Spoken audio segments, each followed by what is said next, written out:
What's going on, guys? The Comics Kid 2099 here, and I want to talk to you about an X-Men book that I recently read. Uncanny X-Men, Rise and Fall of the Shi'ar Empire. This collects issues 475 through 486 of Uncanny X-Men. It is written by Ed Brubaker, with art by Billy Tan and Clayton Henry. This story is one that I liked a whole lot, and I will go ahead and say there are people out there, some people who really hate X-Men and space stories, and then there's other people like me who really love X-Men and space stories. So if you're one of those people who don't like the X-Men in space, just go ahead and stay away from the story. You probably could have figured that out from the title of the story, but if you're one of those people who irrationally hates the X-Men in space, just stay away from this story. I really liked this story the first time I read it, which was quite some time back, and then after I read Deadly Genesis and really hated that, I wasn't sure what I was going to think of this. And also, after I had read Rise and Fall many years ago, and then I had heard a lot of other people talk about how they really didn't like this story, I wasn't sure what I was going to think about it when I was reading it the second time. Turns out, I still like this story quite a bit. It's got a few problems, but it's nowhere near as awful as Deadly Genesis. And first of all, I think one of my big problems, this might actually be my only big problem, is that the pacing in this book is all over the place. The first half of this book feels like it goes way too slow, and then the second half feels like it's going way too fast. Like there's so much stuff going on, and it's all going so fast that it's hard for me to process everything that's going on. And that's my big problem, is that this is a 12-issue story, and that's pretty long for comic book storylines. Most of the time, in this day and age, a comic book storyline is going to be about 6 issues long. That's just the perfect length for collecting it for a trade paperback to release later on in bookstores. But 12 issues, that's kind of unusual. You have occasionally that'll happen, like Planet Hulk was 12 or 14 issues long. Rise and Fall was 12 issues long. Once in a blue moon, you'll have a big 12-issue storyline, but most of the time, stories are quite a bit shorter than that. And this, like I said, the first half, it just drags on. It feels like they could have gotten all of the first half of this book done in like 3 issues. Issue 1 is all Professor X recruiting this team to go into outer space and chase after Vulcan and stop him from destroying everything. Issue 2, they steal a spaceship. Issue 3, they finally go into outer space. All of that feels like it could have been done in 1 issue. And then you've got like 3 issues in this whole book that don't even have the X-Men in them at all, and it's Vulcan kind of on his journey while all this stuff is happening to the X-Men. And I feel like all the Vulcan stuff probably could have been done in 1 issue too. It would have been a tight squeeze, but I think you pretty easily could have done all the stuff that's going on with Vulcan in less space than what it takes up. Or you could just have subplots with Vulcan happening in each issue while stuff is going on with the X-Men. You wouldn't even need to take a break from the X-Men and say, meanwhile, here's what's going on with Vulcan. So like I said, the first 6 issues just goes by really slow. We get to see the X-Men. They get waylaid by a couple of these Shi'ar guys. And one thing I really like about this book is that it's picking up with events from Grant Morrison's run on New X-Men. Something that I have observed before is that after Grant Morrison left the X-Men, basically everybody wanted to just ignore everything that he did. There was some stuff that stuck around.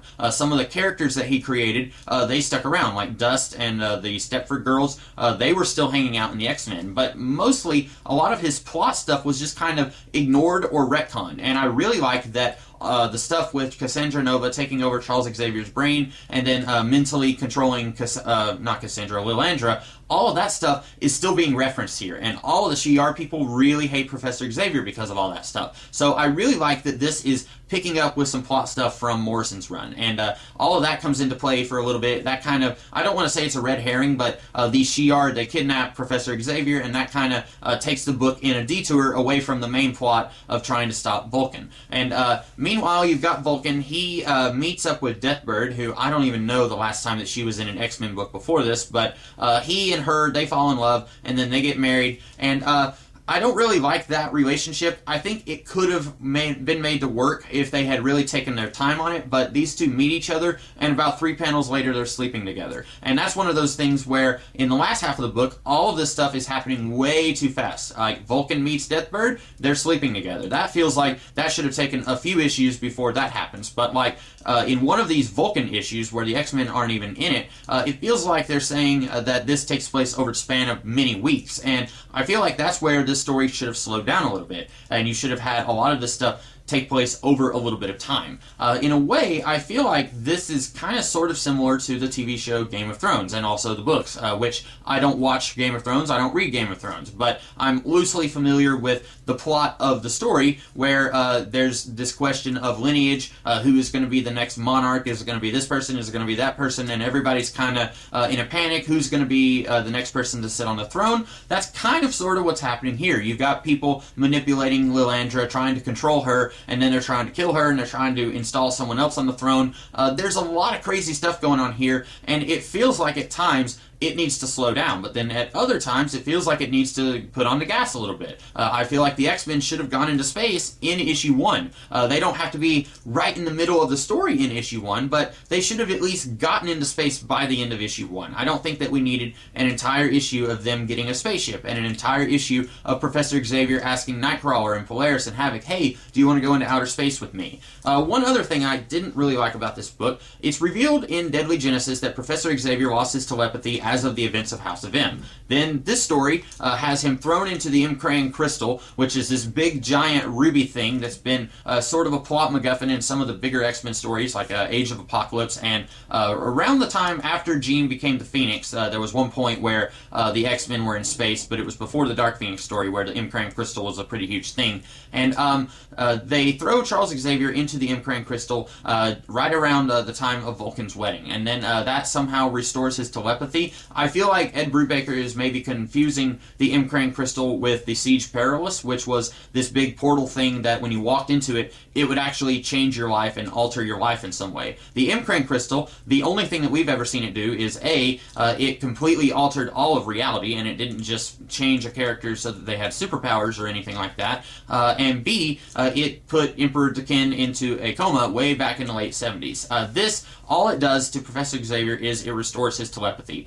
I am very curious, what was the point of even depowering Professor X after House of M if you're just going to give him his telepathic powers back in this story? Personally, I think since nothing was really done with Professor X after this story, there was no point in actually restoring his telepathy. Or, if you really want him to have his telepathic powers back, why even depower him after House of M? Now, you may be saying, well, the whole reason that he brings Rachel Gray onto this team into outer space is because he doesn't have his telepathic powers, so he needs a telepath to work with. I would say there's still a way that you could have worked her into this series with having Professor X have his telepathy. I feel like you should have either A, always had him be telepathic after the events of House of M, there was no point in depowering him, or B, don't give him his telepathy at the end of the story. I feel like that was also kind of pointless, and there was no real reason to do that. I wanted to talk a little bit about another relationship in this book. I already talked about how it was really weird how Vulcan and Deathbird, they meet and they're instantly in love and they're already mating like bunny rabbits. Then you've also got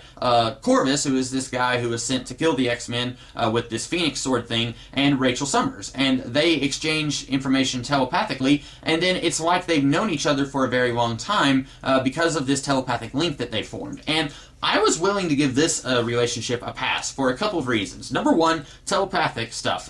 They feel like they've known each other for a very long time, and so even though they meet and then one issue later they're kissing each other, I feel like that's okay. It doesn't feel like it's rushing things because they feel like they've known each other for a very long time. And two, you've got characters in this story talking about how weird it is that these two are getting together after meeting each other not that long ago. You've got Polaris and Thunderbird both talking about how that's a little weird, but you don't have anything like that with Deathbird and with Vulcan. Those two, they're having sex with each other and nobody says, hey, you two just met 5 minutes ago. Nothing like that is happening with those two. So that's why I was willing to give the Corvus-Rachel relationship a pass, and I'm not willing to give a pass to the Vulcan-Deathbird thing.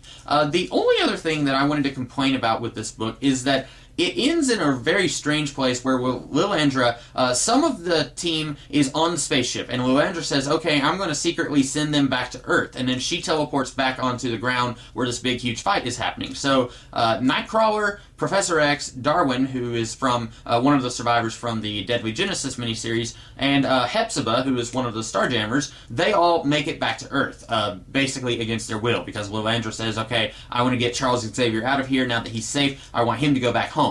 And then you've got the rest of the X-Men and the Starjammers are still stuck in the middle of outer space. You've got all of the Starjammers except for Christopher Summers, who dies in this story, and that was another thing that I feel like they thought it was a big deal that they were killing Christopher Summers off. off, but as I revealed a couple weeks ago in one of the Cyclops solo books that recently came out, Corsair has been brought back to life. So killing Christopher Summers in this didn't really feel like that big of a deal because he's been absent from the X-Men books for really long periods of time, and then he would just come back from out of nowhere. And so I feel like killing him in Rise and Fall was kind of not as big of a deal as they wanted it to be. It didn't really feel like that big of a deal anyway. But you've got all of the Starjammers except for Corsair and Hepzibah, and then you've got Polaris, Rachel, and Havoc. They're stuck in the middle of outer space. And so you've got this new Starjammers team, and by the end of this book, they've got this new mission statement. Okay, we are going to kill Vulcan. He has now taken over the Shi'ar Empire via marriage and this really weird law where they say anybody born in this one particular room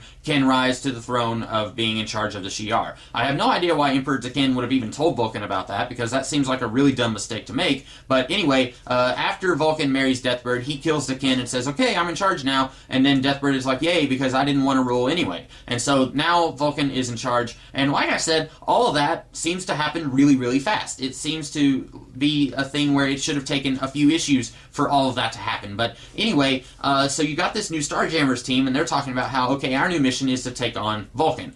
I feel like they should have done one or two things. Number one, they should have had this entire Uncanny X-Men book be the focus on this new Starjammers team. Instead of, and I'll talk a little bit more about this, I guess, when I review the next Uncanny X-Men arc by Brubaker, but the next story follows the mutants who made it back home. You've got Warpath and Hepzibah, and then Nightcrawler and a few other characters who are in that story. It follows those guys back on Earth. I feel like this book should have followed the new Starjammers team. It seems like they were setting up a new premise for a series focusing on these Lost in Space X-Men. So they should have either A, had Uncanny X-Men be totally focused on this space team and have the whole series be set in space from now on, or you should have done a new ongoing series with the Starjammers with Alex, Polaris, and Rachel Summers out in the middle of outer space, taking it to Vulcan and trying to take down this new Shi'ar regime. I feel like they should have done one of those things. They probably would not have had their main Uncanny X-Men book be focused on this space team of X-Men, especially since they would have wanted to have done crossovers,